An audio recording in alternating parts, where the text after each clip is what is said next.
Lingua Brutalica is a podcast that uses ethnographic interviews to study language use in the extreme metal community. We are studying a music scene known for its love of themes and topics generally considered offensive, and it is likely that some episodes will touch on topics or opinions some listeners may find tasteless or ethically problematic. Ethnographic researchers aim to adopt the interviewee's point of view so that we can draw out and study the attitudes, beliefs, and practices that are important to them. We want to make it clear that in presenting these conversations here, we do not endorse any of their content. Our aim is to explore the thought processes behind language use in this long-running, international, and yet understudied scene.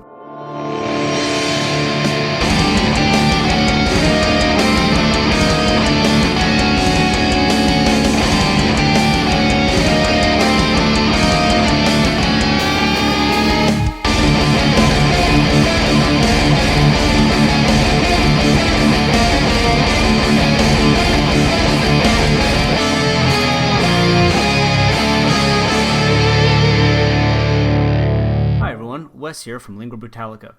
I'm just jumping in before the start of this episode to talk about a few things because this is a very special episode for a number of reasons. First and foremost, this is our 50th episode, which is awesome. We never thought we'd get this far, and it is an absolute delight to know that what we're doing has been of interest to so many people, and an absolute honor to speak to so many exciting extreme metal artists and have them let us into what they're doing and what they're thinking.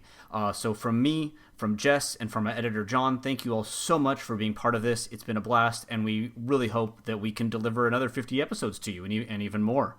Beyond that, we also have something special this episode because one of our goals with this podcast is to highlight voices that aren't heard as often in extreme metal dialogues.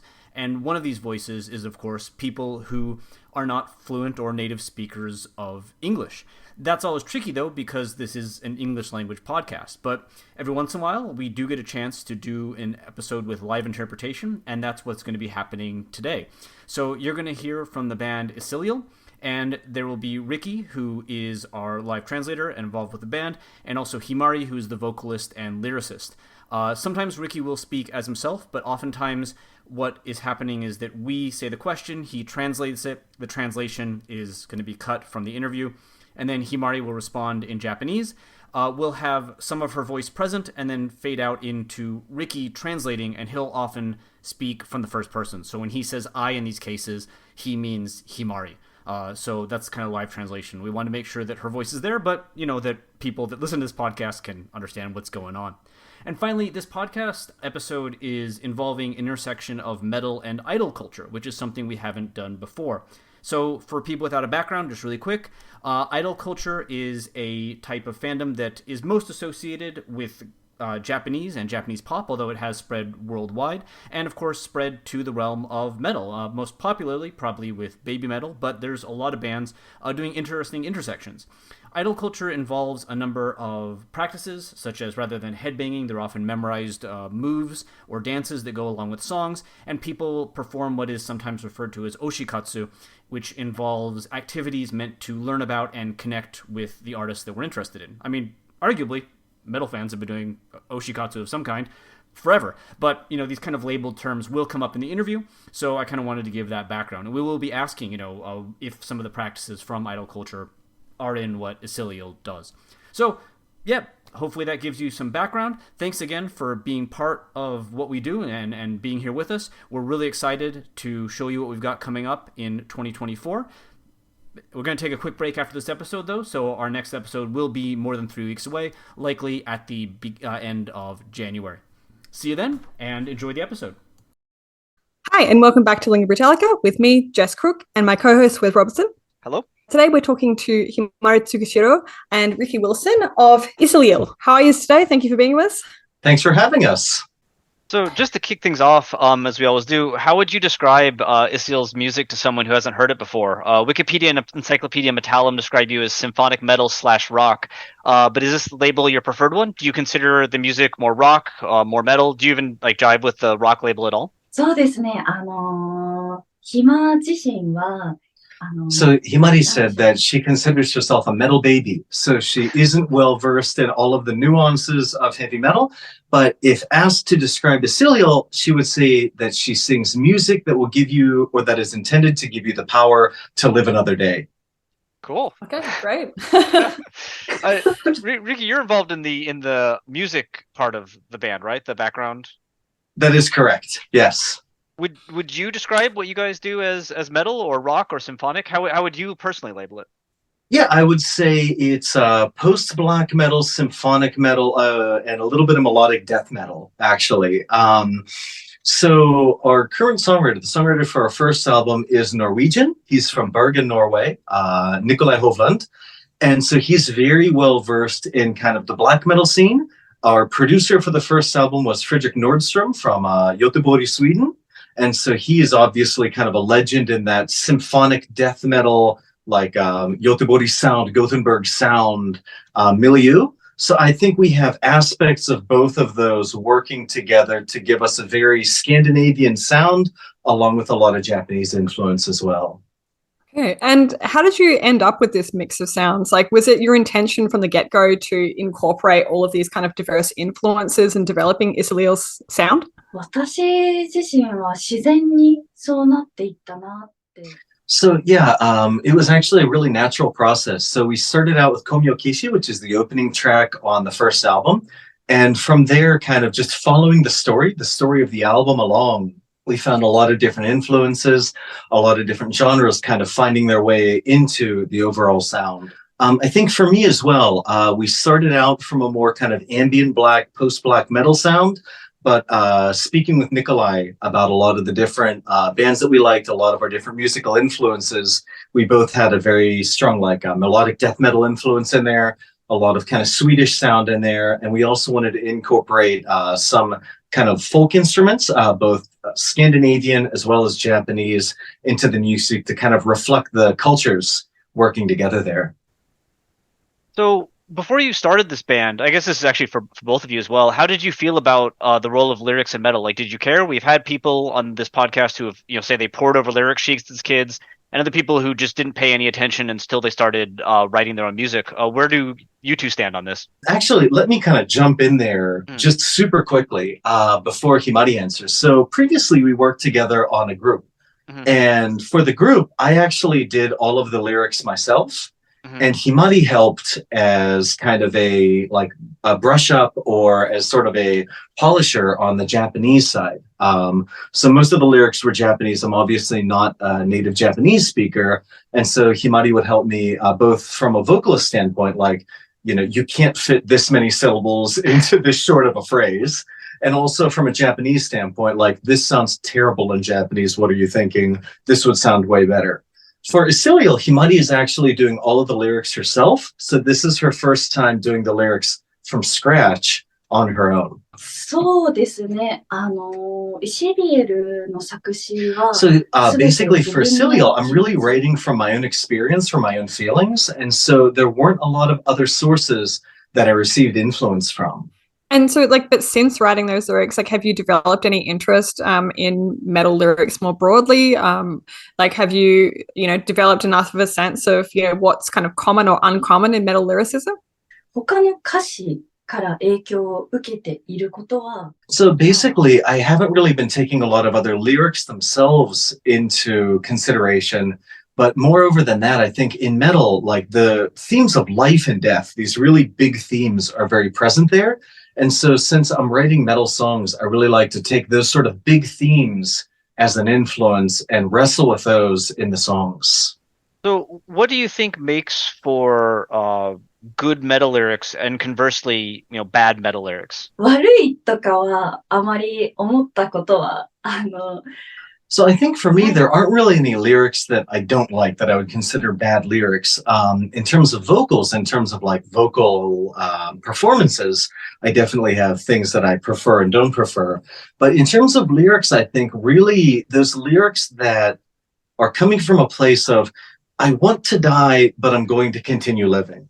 I'm going to somehow kind of really give it my all to continue on living through this and putting it all on stage, really putting it into those lyrics are the ones that really speak to me. なんか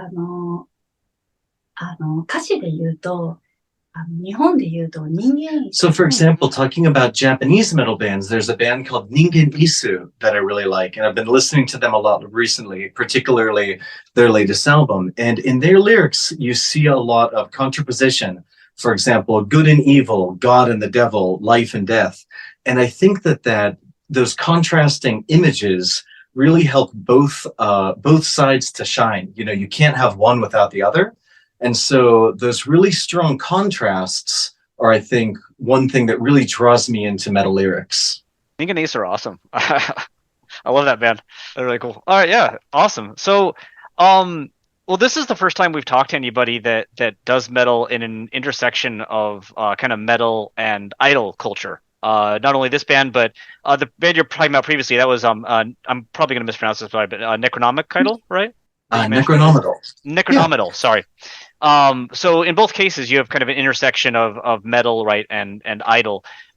Is there an idleness to the lyrics in your mind? Like when you were writing lyrics for this band, were you considering of balancing like a metalness and an idleness, or was this all, as you mentioned earlier, just kind of you writing like your feelings and what you wanted to convey?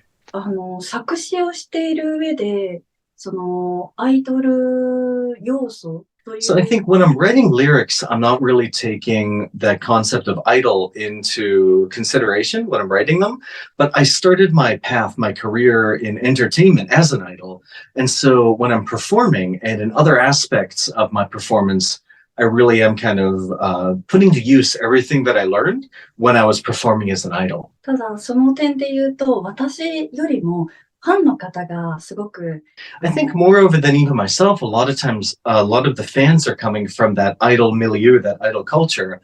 And because of that, when they come to shows, they're bringing elements of that into kind of their own, the way they enjoy the shows or the way they interact with the shows. For example, you see moshing in metal shows, obviously, as well, but you see moshing at idol shows, they bring that in. And there's also a very specific type of like fan interaction called otage. Like otaku performance or otaku arts that involve like special calls or motions or things like that during the show. Or using pen lights or things like that. And so a lot of times the fans will kind of bring that into the overall live performance. And I think it's really cool to see that my past is connecting into my present and that idol culture is still kind of present, even though we're doing what's pretty much a metal show right now. Can I ask, did you write lyrics as an idol as well? Or is this just your first time writing lyrics at all? まっさらの状態で書くのはソロが初めてです。グループの時はヘルプっていう形。So, writing lyrics from scratch, it's my first time doing this as a solo, but I was also helping with kind of the lyric composition when I was in the group. でも、ネクロマの前のグループで一曲だけそういえば作詞して。はい。But I was actually in one group before Necronomical, and at that time, I did write lyrics to a song by myself. バッドストーリーっていうタイトルでしていました。A song by the name of Bad Story. I wrote the lyrics to that myself. はい。黒歴史です。But that's kind of black history. That's like my medieval period. Okay, because I wanted to ask like what you kind of noticed in terms of differences and how you would approach writing lyrics for like an idol performance versus writing lyrics for like a metal project. それは大きく違いますね。今はちょっと時代が変わったなとは。Yeah, I think there's actually a really big difference between the two. So the times are changing a bit now, but traditionally for idols, you couldn't show everything. You couldn't show all of your feelings or all of your emotions on stage because part of being an idol was also maintaining this dream, kind of maintaining this like perfected vision of the performer. And so if you put all of your feelings into the songs, it would be a bit too raw. You know, it's not polished enough. But now with my solo project, I'm able to really just directly express everything that I would want to say myself. And so I don't really need to worry about those sort of limitations. So in that way, there's a big difference between the two. Well, that answer actually leads really well into the final question we're going to ask before we move into questions about lyrics specifically, which is that in scholarship on metal, there's long been debate on whether or not lyrics reflect, personal statements or just kind of fantasy. And obviously, there's bands that do one or the other or somewhere in between. But where do you kind of lie in this spectrum? Are your lyrics like just fantastical tales, or do you view them as personal statements? 書いているときは、自分のことを書いています。本当に。I think for me, it's a bit complex. When I'm writing the lyrics, I actually find myself reliving my own past and really speaking directly from things that I've gone through or things that have happened to me. But when I'm singing the songs, I'm really in that kind of fantasy realm. So I'm sort of bringing those experiences that I actually had into the realm of fantasy through the performance. Well, so our first question then moving into the lyrics themselves is pretty straightforward, because your lyrics are based mostly in Japanese. And we've talked to a few artists from Japan to date, both on the podcast and part of our formal research.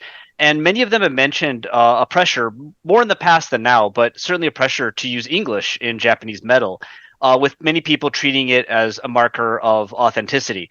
We even have met people, for instance, that say that they didn't want to use Japanese because they would be considered a visual K band and things like that. So indeed, debates over whether to use Japanese or English have long been present in Japanese heavy music scenes, such as the Nihongo Roku Ronso or the Japanese rock debates back between members of Flower Traveling Band and Happy Endo, decades and decades ago. Did you feel this pressure at all? Did you ever worry about using Japanese for metal influenced music? Worry about backlash or critiques for not using the authentic language of metal as some people position English? 一個言うならば、私自身、メタルにあまり詳しくないと言いつつ、So I guess, like I said a moment ago, I'm not incredibly well versed in metal, but I do listen to a lot of metal. And when I listen to metal, it's generally English, German, maybe a Scandinavian language. It's not that much in Japanese. But in Japan, we have a term called yumekorab, which is a dream collaboration. So when I was writing the lyrics, I really felt, this is sort of a dream collaboration, right? You've got this sort of Western metal and Japanese lyrics. So I wasn't worried about what people would say about it. I thought this is going to be really cool. Interesting. Well, something else that makes Isiliel's lyrics quite distinct from those of other metal bands is in terms of their themes. Because thematically speaking, your lyrics seem, if we read it correctly, quite romantic, if also melancholic, with lines that describe, wiping away someone else's tears, holding their hand, even saying, I love you. And in fact, many of your lyrics describe situations where the narrator is fighting for or alongside some loved one. For example, in Keisei Densetsu, the opening lines describe the narrator fighting together with someone and later promising that they'll never leave their side. And when we looked at it, 7 of your 10 songs reference love explicitly. So we wondered, why did this become such a consistent theme in your lyrics so far? どうやってというと、結構 So I think my lyrics really mirror my life. And in my life, what I value most is love. And I feel that when you're speaking, especially in lyrics, you need to really kind of hammer things home. You need to say them many, many times because they're just that important. And really having those important themes and expressing them to me is so important. I was actually surprised that the word love was in there 7 out of 10 songs. But that's kind of the main driving focus of me as a person and also what I wanted to include in the songs. We noticed that a lot of your songs that involve references to love also involve elements of darkness, struggle, or sadness. Is this due, perchance, to a restriction in kind of how you have to write about romantic love in order to make it feel compatible with metal music? References to darkness or, nighttime appear much more often than daylight and daytime throughout the lyrics. Is there a need for love to be balanced against darker elements? Is it even possible to write a metal song expressing the joy of being in love, for instance? すごく自由に歌詞を書いています。はい、自由に書いてますね。Yeah, so honestly, whenever I'm writing lyrics, I really write them freely. So I'm not worried about, having to balance things or it has to be this way or that way for a metal song. But just for me, those elements like darkness and kind of sadness or melancholy are also big parts of my life. So since I was kind of born as Himari Tsukishiro, there have been many times where, just the pressures of living kept me from getting out of bed for days on end, where I was just really crushed under kind of the weight of existing. And the only way I was able to really get on my feet again was through the power of love. So all of those lyrics are really just coming from my own kind of experience, from my own life. And those are just all very important elements of who I am. Well, have you ever received any criticism for including like such consistent references to love? Like, people just saying that's not metal or something along those lines? I ask just because when we've talked to other lyricists about, common elements of metal lyricism or what's allowed or not allowed within the context of metal lyricism, people generally say that, metal lyrics can be, totally free. You can talk about whatever you want. However, we very rarely see love integrated into metal lyrics. And people have said that, they find it really difficult to write about love. And in part, that's due to, the expectations that listeners have of metal music, not involving those kinds of like more positive themes. So, I suppose, going back to my question, is this something that you've ever received any criticism over? 言われたことはないですし、So to be honest, nobody's ever said that to me. So I think it might be partially because I'm coming from that idol genre. And, right now, I don't really care how people categorize me. I don't have any preference. So if people say idol or artist or solo performer, you can basically categorize me however you like. But a lot of my fans who've kind of been with me for a long time, they've really seen the struggles I've gone through and the difficulties I've gone through. And, I put a lot of that out there on social media and things like that. So they really know kind of a lot about my past and the path I've taken. And a lot of times they'll say to me, thank you for staying true to yourself. Thank you for staying strong or always bouncing back from these difficult situations. And my response to that is always the only way I've been able to do that is because of love. So that concept of love is just very important to me. So while I haven't received any kind of negative feedback, I have had a lot of fans who've actually reacted positively to that sort of message or theme. Nice. Well, to move then into like the lyrics a bit in more detail, besides the use of Japanese itself, probably the most immediately conspicuous element is the title of songs. So on the first album, 9 of the 10 tracks have 4 kanji character compounds in their names. So they're written with 4 kanji next to each other. This next part's more for people that are listening rather than you two. You'll know this. But in Japanese, there are a lot of idioms which are made up of 4 kanji characters called yojijukugo, and the characters combined have some kind of metaphorical meaning. The titles of your songs, as far as we can tell, are not literal yojijukugo. For instance, the song En Futo combines the words grasping and indomitable in a way that certainly appears to have kind of poetic meaning, but it doesn't, though that combination doesn't appear in an actual yojijukugo dictionary or anything like that. That said, in your lyrics, you do have yojijukugo like Inga Oho, retributive justice, Teni Muho, flawless beauty, and Musan Musho, to vanish like mist, that do appear.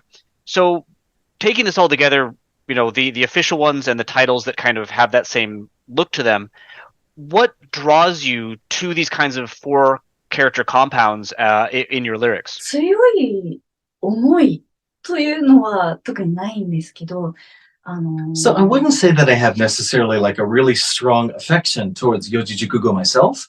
But when we were putting together the album or putting together the songs, the first one to be completed was Komyokishi.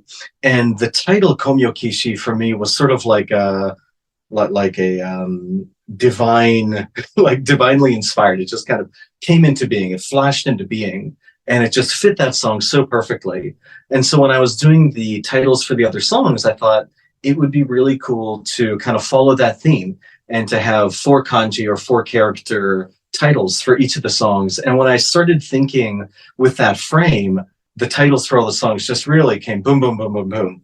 The only one that didn't really fit was the last song, and that's why I decided to name it Genesis in English as opposed to the four kanji or the four character Japanese names. ただ、一個言えるのは、一つの漢字に、いろんな意味が。And one other thing that I really was taking kind of into consideration was also the kind of mouthfeel, the pronunciation of the titles and like how they would sound when read aloud. And then on top of that, for each character, for each kanji, there's specific meanings inherent to that kanji itself. So they can change a little bit or be dependent upon the way they're combined with other kanji to form words. But in that individual character, there's a lot of meaning. And so I was able to bring a lot of inspiration or kind of the feeling of that kanji, that character itself, into the titles and kind of express a lot with a little in terms of like letter length, so the total number of letters used.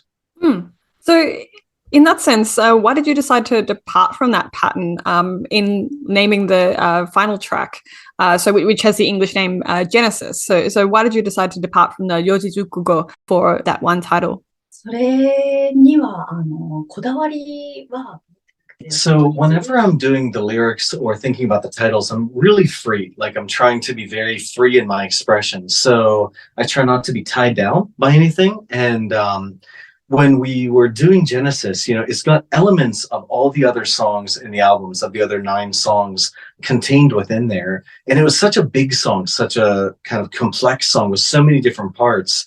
Thinking about the title, I just didn't feel like I could really express it in just 4 kanji.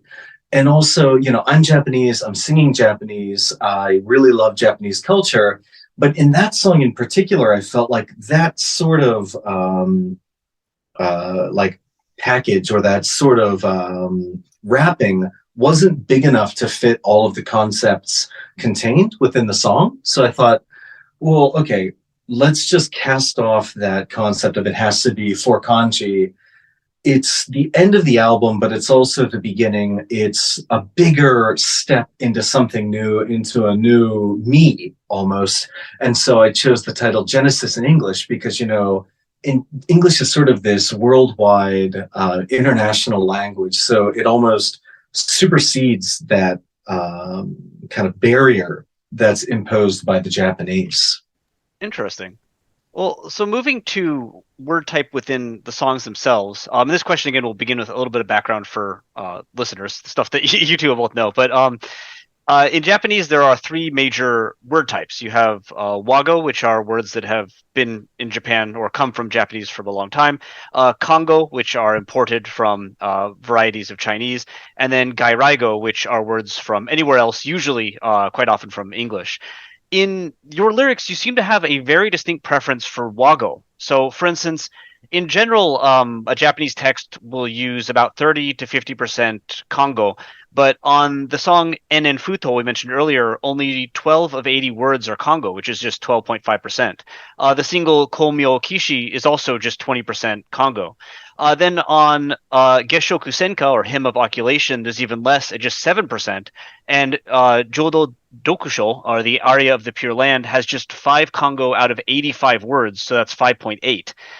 There are also even times where you seem to kind of trick readers. Like there's a place I saw where kanji normally read using the Kongo reading of Seijaku are used instead for the kind of obscure wago word shijima in the line Shijima ni naru kodo. So we've obviously chosen kind of extreme cases for this question, but why do you think that you lean towards this specific word type? Like, is there a goal on focusing on wago over the other word types in Japanese? 多分それも自然にではあったと思うんですけど、この情報どこからかちょっとわからないんです I can't remember where I read this, but many years ago I read that for people from other countries, people coming from a non-Japanese background, the Japanese language actually sounds very good on the ears. It's a good sounding or a beautiful sounding language. And when I read that, you know, that really took root in my heart. So as somebody who is proud to be Japanese or loves Japanese culture, to think, oh, our language is beautiful, really made an impression on me. And so when writing lyrics, I think that really bringing forth, exuding as much beauty and making sure that it sounds as good as possible, it sounds as pleasing as possible to people is very important for me.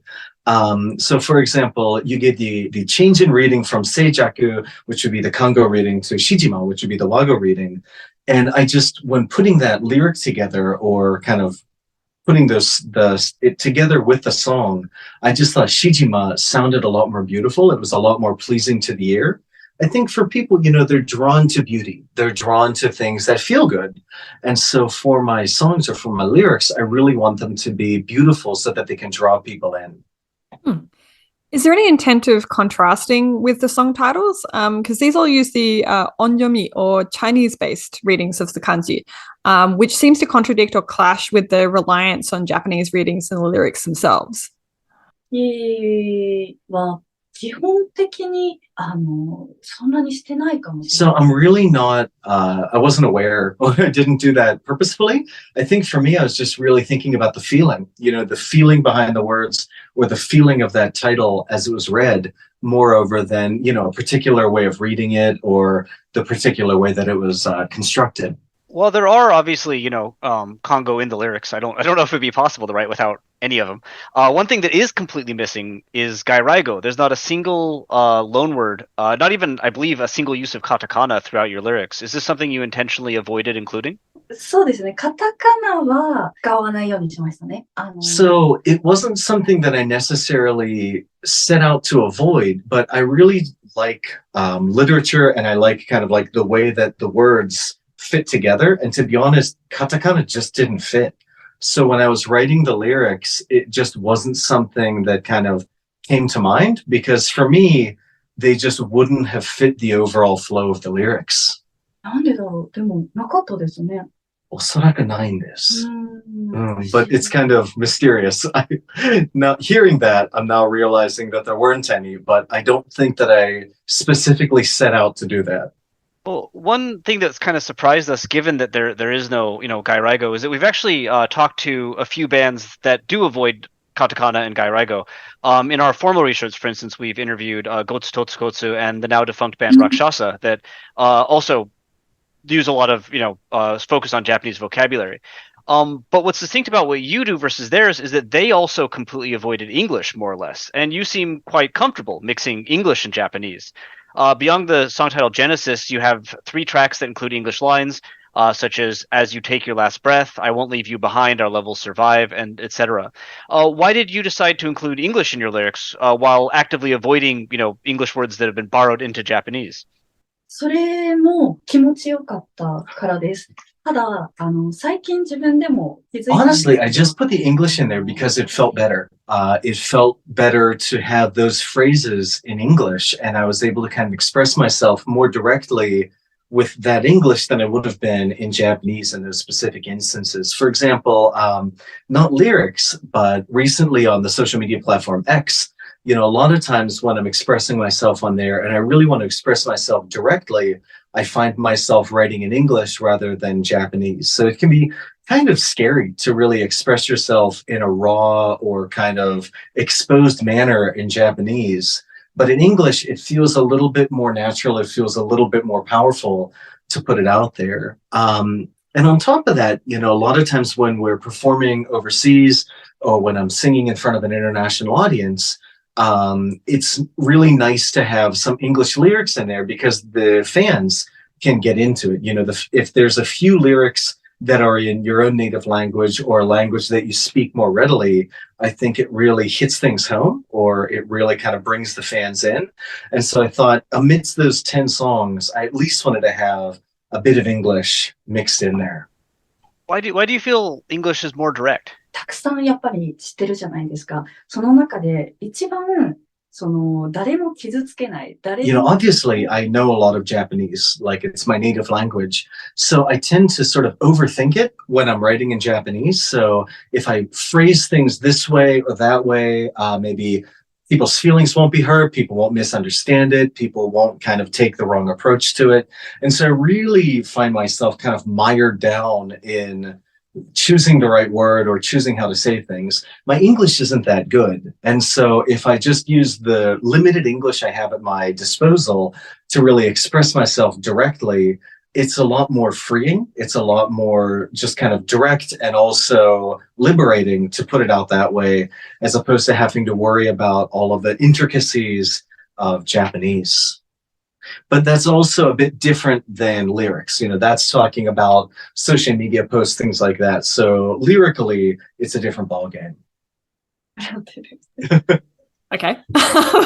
Well, something else that we noticed in your lyrics were just a few cases of older grammar. So throughout your lyrics, the not verb forms nu, as in shiranu, or zu, as in mirezu, appear a total of 6 times across your songs. But we also noticed the base negative nai, as in shiranai, minai, appears 27 times. So was there a reason behind your use of fairly modern forms of speech and grammar as opposed to the older forms, given that there are older forms that we do see throughout your lyrics? フレーズが覚えやすいというか。 Just, if it sounds better as a phrase, like just the way it sounds, really. We heard that exact answer before too. The syllables change, right? You lose the syllables, so you can. そうですね。それももちろんあるんですけど。 So that's true. It is partially the syllables, but it's also the kind of the strength or the feeling behind there. So if you use the older form, it can sound a little bit softer or a little bit stronger depending on the word. 一曲の作詞をする上で、その物語。 So whenever I'm putting the songs together, it's like you have a whole story. And looking at the way the words fit together, the story fits together. For example, if you use mirenu as opposed to mirenai, it's only one syllable difference. So you can kind of make that work one way or the other. But mirenu sounds quite a bit stronger. It's got more of a punch to it. So looking at how I want to connect that one lyric with other parts of the song or with other parts of the story, if you really want to drive it in, using mirenu can kind of bring it home. Interesting. Another place of variation that exists in Japanese is the use of first-person pronouns. The way the word used for I. And there's obviously a number of options. You have watashi, ore, atashi, boku, and each are associated with different people and contexts. In your lyrics, though, you rely almost exclusively on watashi, which appears 11 times, and ware, which appears 12 times, with one use of onore as well. Is there a reason that you selected these pronouns in particular, and is there a difference between when and why you use them in your mind? 多分、イシリエルって、自分が思い描いている。 So I think really to break it down, normally I would use watashi or hima, my own name, when referring to myself normally. But in the lyrics, there are times when I want to kind of have that softer, normal watashi phrasing. And there's also times when I use ware, which is more like a soldier or a warrior or somebody going to war, somebody doing battle. It's a stronger kind of pronoun to use for yourself. So I think that's really the main way I divide those myself. If I'm talking about just kind of my normal, more human self or my more kind of warrior side. 結構自分の歌詞が、自分の So yeah, I think, whenever I'm writing the lyrics, I'm kind of acting as myself, but also there's this kind of warrior spirit or warrior side, like that comes out in the midst of that. So kind of like fighting through my own past, fighting through these situations that have come up. And in the choreography, so all the songs have choreography that goes along with them. And a lot of that choreography is battle. So it's either striking or cutting with a sword, things like that. And the music videos, similarly, sword play, using swords, wearing armor, things like that. And that ware pronoun is really kind of reflected of that sort of warrior mentality, like we're going to battle. ヒマがアニメが大好きな中二病ということもあるかもしれないです。 And kind of adding like an addendum onto that. I also love anime, and if you're familiar with the term chunibyo, second grade middle school sickness, which is that sort of I am the dark flame master kind of thing, I probably have a bit of that as well. Okay.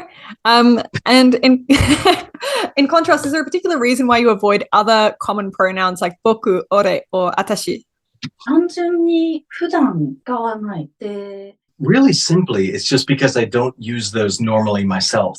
So like I said a bunch of times, I'm really kind of singing about my own experiences or singing from the heart. And like ore, boku, atashi are not pronouns I would normally use myself. So they just don't really fit with the lyrics. It just wouldn't be a good fit for myself in there. You've used watashi in this interview, but do you use ware in your day-to-day life? 我ですよね。Mm. 我は、So I don't use it in my day-to-day life, but I'm also active as an actor in a stage presentation, in a stage play. And the character in that play uses ware very frequently. And so I really feel a strong connection to that character. Like that character is also sort of an extension of myself. So when I was writing the lyrics, ware just came very naturally. What about second person pronouns? So in Japanese, there's a lot of words for you as well. And in the lyrics, there's a preference for kimi, which appears 16 times. And then there's just one use of anata and no others. Is there a reason for this preference for kimi over all other options? なんでしょうね。あなたって、すごく普通じゃないですか。So I think with anata, it's very much a you and me. There's a kind of barrier or a wall between the two. But with kimi, it's a bit closer. It's a bit more like you and me together. So I find that that's just a bit more natural for me. And, kind of like showing that connection as opposed to showing that distance in the lyrics. What about quote unquote vulgar pronouns? Like there's no use of anything like omae or teme, which we have seen a few times in other Japanese metal lyrics. Is there a reason that you avoided these kind of insulting second person pronouns? もちろん使わないです。っていうのも、本当に私が。So yeah, honestly, I would really never want to use those in the lyrics because I'm singing to a person and I'm always wanting to the listener would be somebody that you want to protect, that you want to save, that you want to reach out to. And even on the street in Japan, if you hear somebody say omae or teme, you kind of pull back, right? And I never want the listener to pull back when they're listening to my songs. I always want to bring them in closer. So for me, I want to use those kind of pronouns that would bring the listener in as opposed to push them away. メタル界では本当にどうなのかはもちろんわかんないんですけど。So, I'm not sure about other bands or kind of like the metal scene in general, but for me, a word that I received that kind of hurt me or a word that I received that made me feel negatively is not something I would ever want to put into my lyrics. I don't want to put something hurtful towards the listener into lyrics that I'm going to sing. Something else that we saw in your lyrics is a fair few number of references to Buddhism. So the songs Gomyo, Kishi, and Genesis mention Rine or Samsara multiple times. Other songs mention Jakko or Nirvana and Sai no Kawara, a boundary where cells of children cross over to the underworld. Shurado, or the Ashura realm, is used as a metaphor for a battlefield, and some Yojijukugo like Jimi Raisei, forever, have roots in Buddhism as well. So discussion of religion in metal is certainly nothing new, but is this a recreation of that trope, or is this something that's developed from some other source? Thank you for this question. これも本当に自然に出た言葉でっていうのもSo, really happy to receive that question. This isn't something I've had an opportunity to talk about a lot, but actually I went to a Buddhist kindergarten when I was young. My parents were Buddhist, so it was something like Buddhism as a concept or as a religion was always something kind of very close to me growing up. So if you ask me now, do I view Buddhism as something good or something bad? That would be a difficult question for me to answer. But it's definitely part of me as a person and my culture. And so when I was writing the lyrics, I really wanted to include that in there. I grew up being able to kind of recite Buddhist chants by heart and really having that, really being exposed to it for a long time and from a young age. So it's kind of an important aspect of who I am. Our final set of questions then wants to kind of move to the written form of the lyrics, because we noticed specific tendencies in how you use kanji.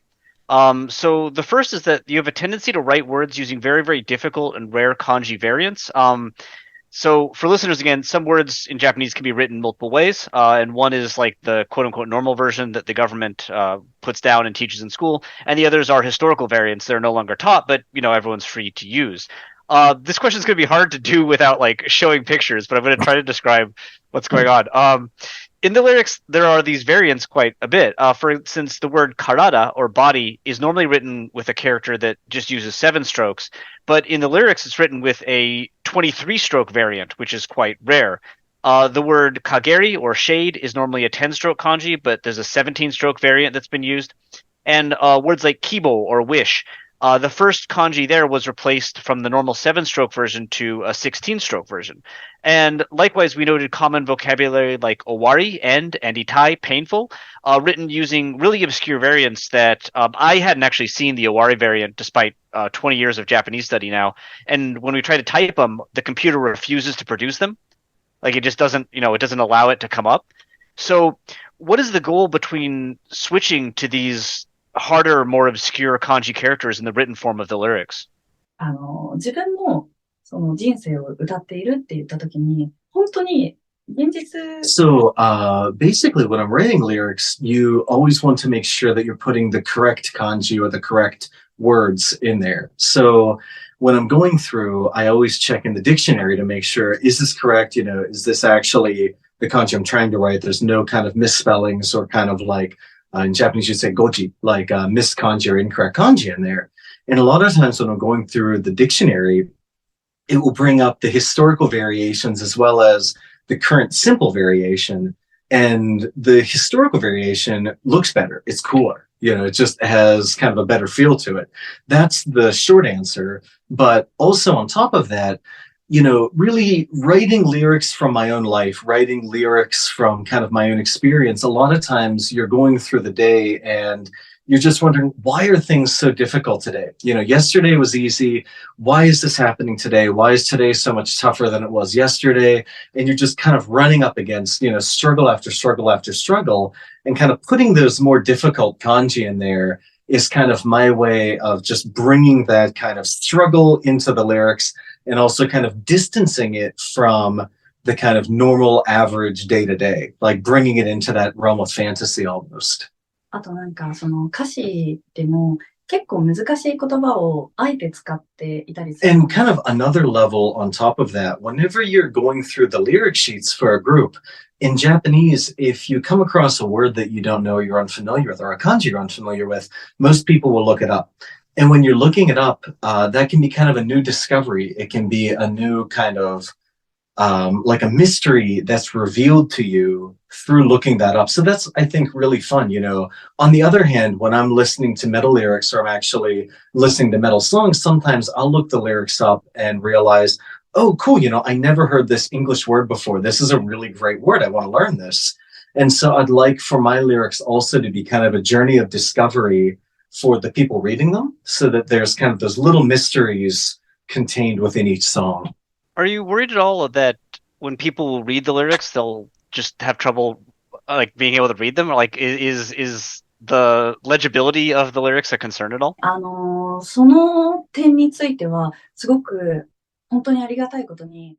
So, fortunately, this time we actually released a Japanese version as well as an international version of the album. And the international version has the English translated lyrics in there. A lot of my fans are actually studying Japanese or trying to learn Japanese. So I think for them, it's really cool to see fans looking at the Japanese lyrics and then putting them up against the English lyrics and kind of learning the new words or kind of like getting a little bit more out of it than just kind of reading through them. So instead of being afraid that fans might not understand or might not be able to grasp the concept, on the other hand, I look forward to them kind of being able to make these new discoveries and sort of deepen their knowledge of Japanese language and culture through the lyrics. Oh, sorry if I wasn't clear there. I meant actually like Japanese fans, like with Japanese people reading the lyrics and being like, I don't know this kanji, I can't read this. Like, is that a worry at all? 難しいよ、タイトルもって言われることはよくありました。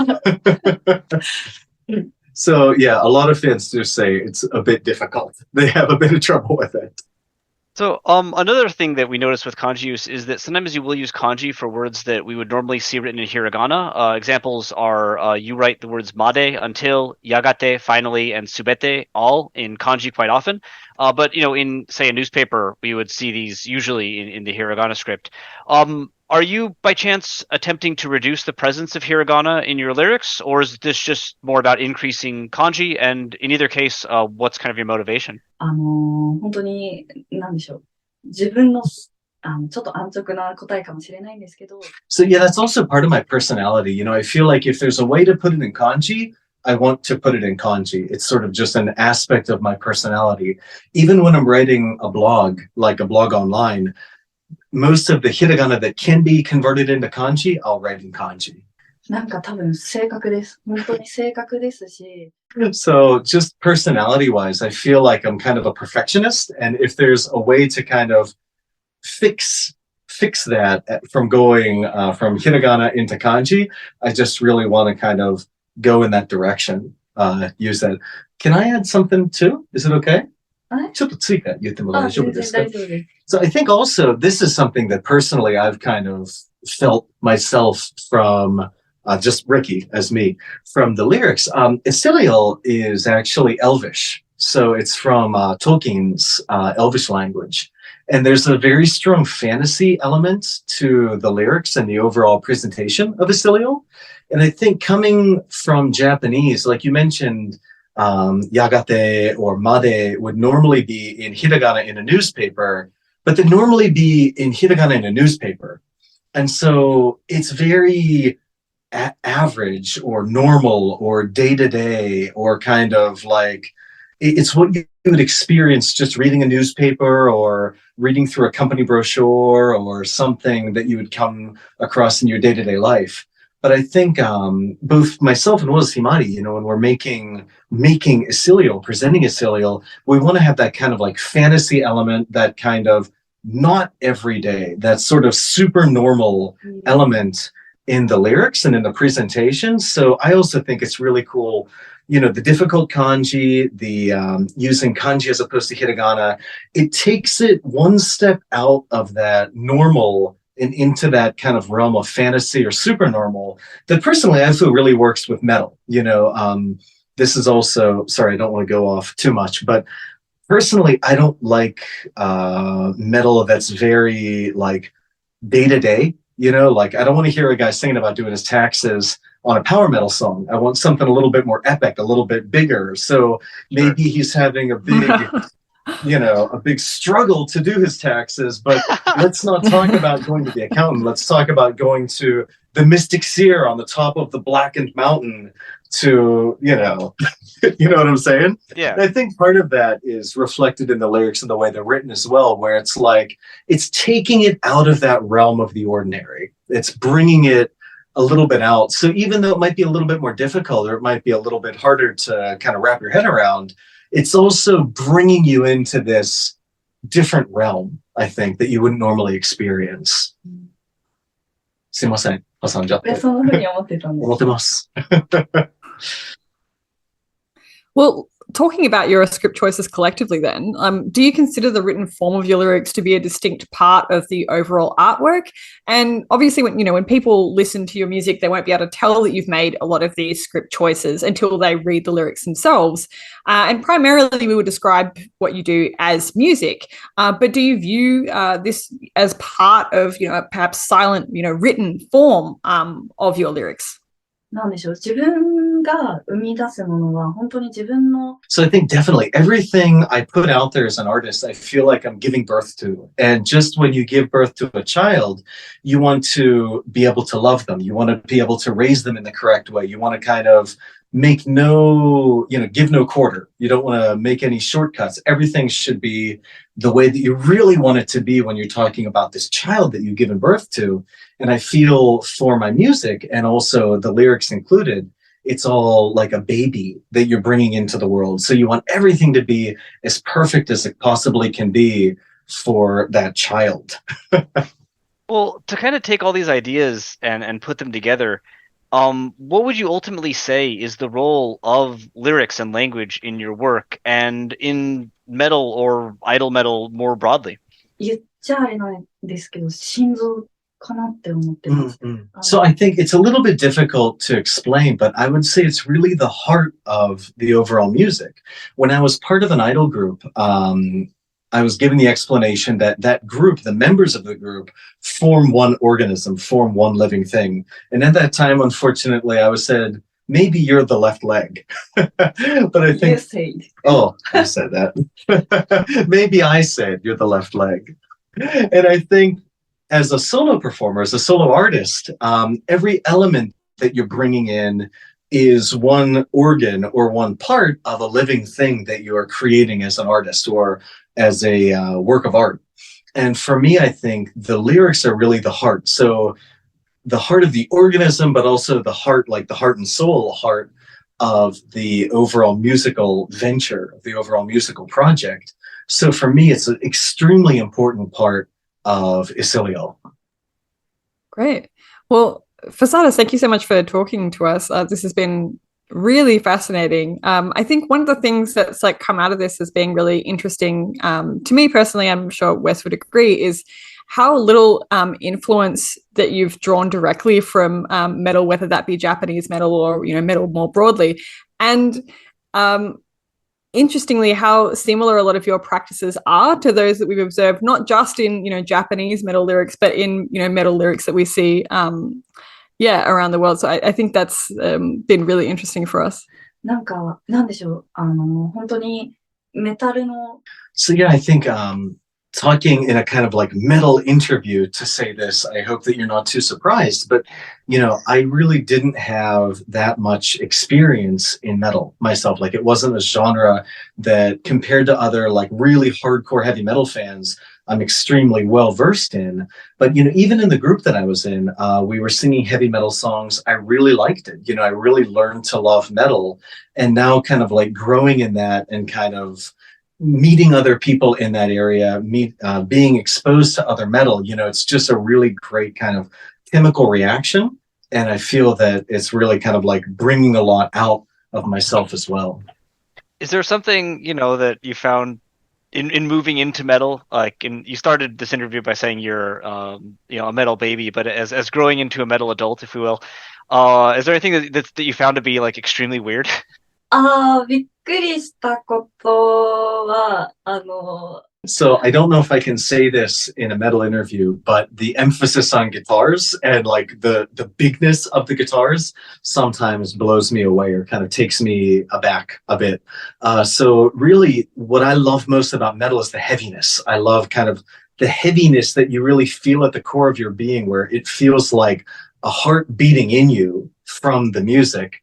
And, to see some metal bands or to be even performing with a metal band, and even though the vocalist or you are in front, to have the guitars mixed so high or coming out so loudly that the guitars are sort of taking center stage is always a little bit of a blowback experience. ただなんかやっぱりギターのソロとかを聴いてるときにいいんですけど。But especially when you listen to the guitar solos, you're like, I get it. It's really, really cool.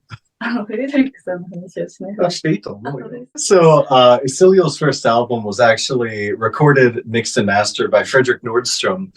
And when the first, the first demo of the album came up, I received that and listened to it. And I felt like I was kind of playing back band to the guitars. The guitars were so forward in the mix that I was like, oh, I'm in the background. This isn't my album. So I actually had one tear kind of rolling down my cheek when I contacted Ricky and was like, it's not my album. It's a guitar album. And when we gave that feedback to Frederick, he came back saying, yeah, it's a guitar studio.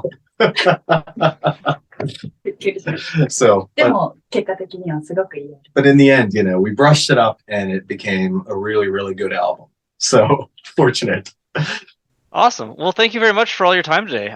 If people want to check out more of what you're doing, what's the best place for them to go do that? Okay, so I would probably say number 1, Spotify, number 2, YouTube. So we're up on Spotify, we're up on YouTube. Please check us out there. Yeah, you mentioned, so this will come out, a little after a big announcement, but anything coming up in the future for people to look out for? yeah, we are actually going to be back in Europe right at the end of this year and early January. When this when this podcast is out, that information should be up. So you can check us out on X, previously known as Twitter, Instagram. It'll be all up there. Other sites as well should have it. But yeah, it's going to be a little kind of mini year-end tour to kind of tie things up. Wonderful. Any chance of making it over to Australia eventually? We would love to. We actually had a tentative tour in Australia lined up, but it fell through. So, oh no, that's not good. I know, that was about a year ago. So the tour itself didn't end up going through. We were bummed. We want to go to Australia. We would love to. So hopefully, with the first world tour, we did quite a few countries for the first time. So I would love to see Australia up there next. I think actually on Spotify, I was just looking today, and I think the 6th biggest listenership is maybe in Sydney, if I'm not mistaken. Oh, really? Yeah, so they were up there pretty high. I was surprised because it's like, you know, some cities in the US, Germany, UK, London, and then Sydney was right up there. So I was like, okay, that's a good sign. I'm surprised, but I'm also kind of not surprised. There you go. Hopefully that will be in the near future. That'd be amazing. Yeah. No, because I'm located in Sydney, so that's a show I can go to real easy. And We just would be love mad to. if you don't go to. Just be very mad if you don't go to Perth. I'm sure. Yeah, Well, nobody comes to we have to Perth. go to Perth as well. Perth. If we're going down to Australia, I mean, we just spent the last 2 weeks driving from the East Coast or West Coast of America to the East Coast and back. So I don't think I can drive across the entire Australian outback, but almost. Wouldn't advise it. Because that was a long drive. There'll be less jet lag though. That's the benefit.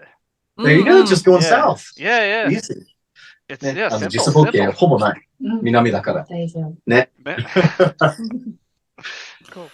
All right. Thank you guys so much Yeah. for having us. No problem. Thank you so much for your time, especially on a Friday night. Thank you so much. ありがとう。 Thanks so much, and thanks so much to Ricky for Yeah. your translation Yeah, oh my efforts. gosh, man. Huge, huge Incredible. thank you. Particularly as the person primarily benefiting from those translations, I want to say No problem. special thank you to you. My pleasure. Yeah, no problem at all. Hopefully, I always get a little bit nervous when we have like a very fluent Japanese speaker because it's like, oh, I can't cut corners. I have to give it all. No, I was sincerely impressed, man. Like the length of our question length is ridiculous. We write questions that are way too long. It's a huge problem we have. And then you just got it all in there, and then like the answers were all detailed. You got all that. Way above. That live translation stuff is not a skill set I have, so very impressed.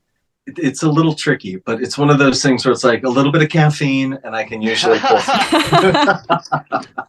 For sure. Thank you guys so much. It was a great interview. 楽しかった？楽しかったです。本当にありがとうございました。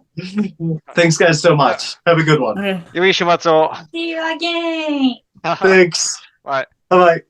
Thank you for listening to Lingua Italica. We hope you enjoyed it, and we hope you stay tuned for our next episode. Before we leave, we just wanted to acknowledge that this podcast is recorded on the unceded lands of the Wurundjeri people of the Kulin Nation and the Gadigal people of the Eora Nation. We pay respects to their elders, past and present.